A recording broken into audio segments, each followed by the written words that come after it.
I got involved with crisis intervention while working as a patrol officer in Precinct 3 for Cobb PD. I started to realize that there was a need to kind of change the way we were doing things with our responses to individuals with mental health concerns. I was selected to take the lead as the first crisis response officer for the department, and we are starting the process to look for an additional crisis response officer so we can expand the capabilities.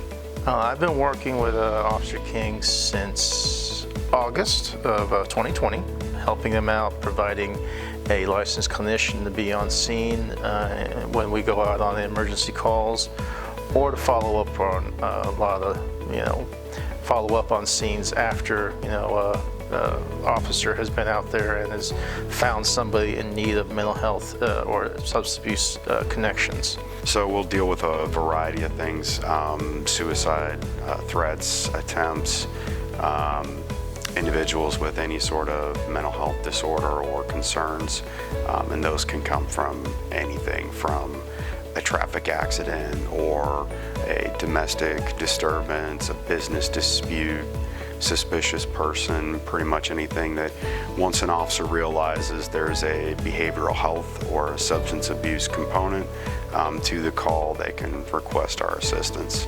So the Community Service Board, we actually operate a 24/7 inpatient facility. They have 24 beds there, as well as a temporary observation room, which is more, a short-term stay. The beds are, of course, a more long-term stay for people who are in crisis. It needs more than just a little bit of stabilization or detox. We also work with the Cobb Fire Cares team.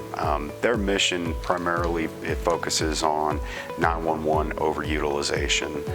So we assist them as well, because many times those types of calls where someone's repeatedly calling 911 for help getting up or various other things, there's oftentimes a behavioral health aspect to that as well.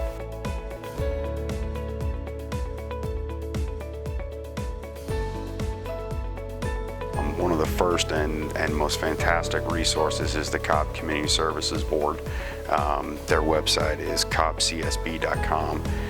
So individuals can go to that website, they can find out where they're located, they can find out the services and the programs, the phone number, they can figure out how to go down and start the process to getting help there.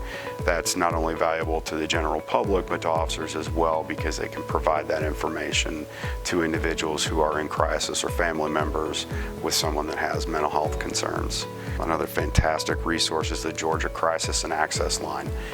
That number is available 24 hours a day, and it deals with everything from developmental disabilities, substance abuse, mental health, suicide, pretty much anything within the realm of behavioral health they deal with. And that number is 1-800-715-4225. And then the last one I want to talk about is a little bit lesser known, but it's the North American Mental Illness Alliance and their local chapter, NAMI Cobb. They provide support, primarily support for families of individuals that have behavioral health concerns.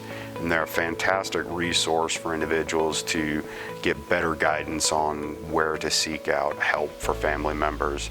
And they also offer some support groups and sessions as well.